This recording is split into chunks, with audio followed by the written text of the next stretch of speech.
Jika kehidupan membuatkan diri menangis, ingat ada ribuan kenangan indah yang membuatkan kita tersenyum. Sungguh hidup ini tiada jalan mudah. Kekecewaan sebenarnya mengajar kita erti kehidupan.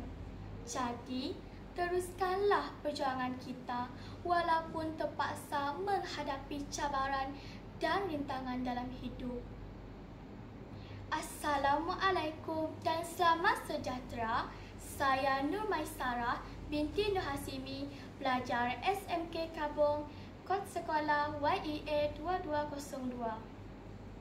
Di hening pagi yang dimala ini, ingin saya kongsikan kepada anda semua sebuah novel yang bertajuk Ubat Cinta.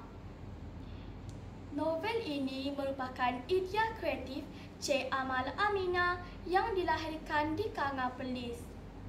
Ubat Cinta merupakan karya ke-10 beliau dan besarlah harapan beliau agar novelnya kali ini mampu menghilangkan stres di samping memberi manfaat secara tidak langsung. Saya nyatakan bahawa novel ini diterbitkan oleh Idea Kreatif Publication serta mengandungi 504 muka surat.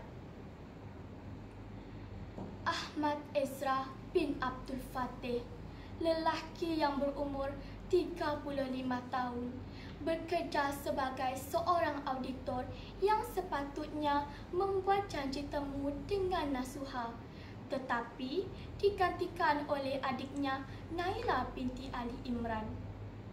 Naila yang beramah, Ezra yang kaku, menjanjikan suasana yang tidak harmoni di antara mereka. Plot cerita berubah apabila Ezra datang untuk meminang Naila, tetapi bukan Nasuha yang sepatutnya. Naila mencari pelbagai alasan untuk tidak berkahwin. Bagi Naila, Ezra adalah jodoh yang diaturkan untuk kakaknya Nasuha. Impiannya adalah untuk melihat kakaknya hidup bahagia.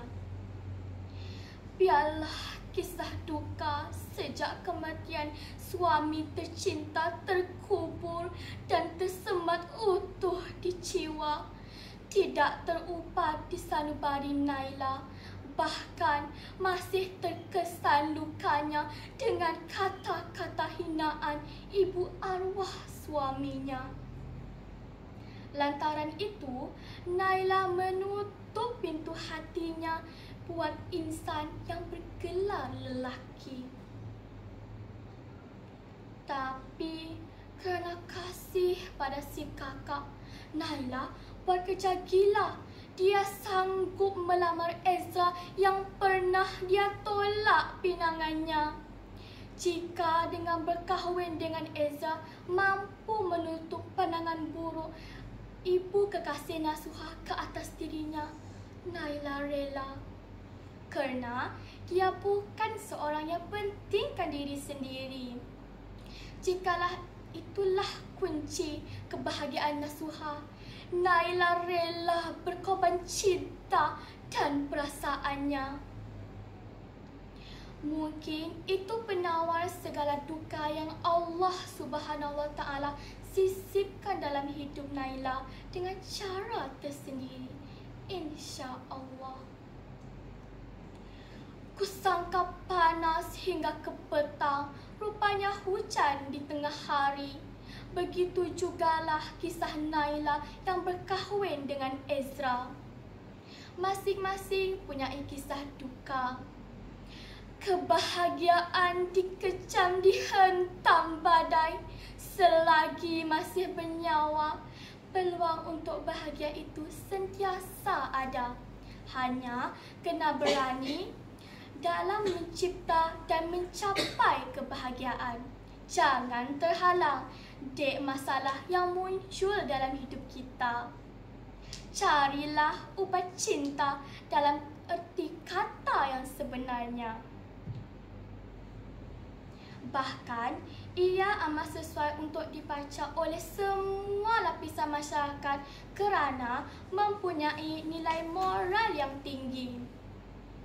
Ia mengajar kita untuk sentiasa berfikiran positif dan menjadikan kita seorang yang bertolak ansur dalam segala urusan. Pengajaran daripada novel ini ialah menyedari hakikat sebentar tadi, nyatalah bahawa Allah Subhanahu Wa Taala tidak akan menguji hamba-Nya dengan ujian yang melebihi kemampuan seseorang itu. Ingat saya, ingatlah novel Upah Cinta. Sekian, terima kasih.